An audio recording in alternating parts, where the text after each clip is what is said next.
The thief crawled out from under the bed, greedily eyeing the sleeping woman. He skillfully poured out the sedative and gently covered her nose and mouth. As she inhaled the drug, she quickly slipped into unconsciousness. The man then drew back the curtains to admire the beautiful night view, preparing for a pleasant evening ahead. Meanwhile, she, completely unaware, went about her usual routine, washing up in the bathroom. After brushing her teeth, she adjusted her toothbrush and wiped up the water on the floor. She then gathered up all the hair she had shed and set the alarm clock before climbing into the woman's bed, wrapping his naked body around hers as he fell asleep. When the alarm went off on time, the man got up, dressed in his pants, and kindly covered the woman with a blanket. Then, without making a sound, he vanished. 2 hours later, the sedative wore off. The alarm rang again, and the woman groggily woke up, feeling weak and disoriented. She also felt an inexplicable pain in her body, but when she was washing up earlier, she hadn't noticed anything strange. Her name was Huizi.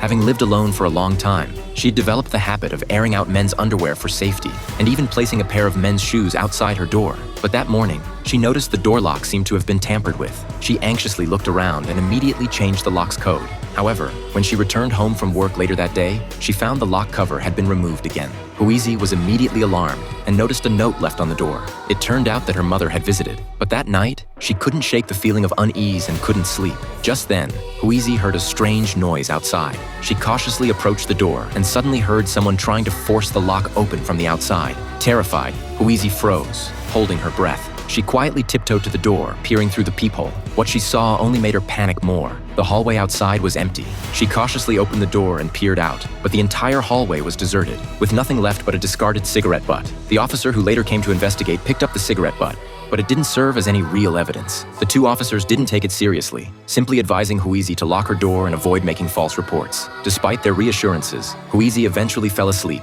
still anxious. But in the dead of night, the creep returned. He had cleaned himself up and, completely naked, crawled into Huizi's bed with her. This intense scene is from a Korean thriller film called Door Lock,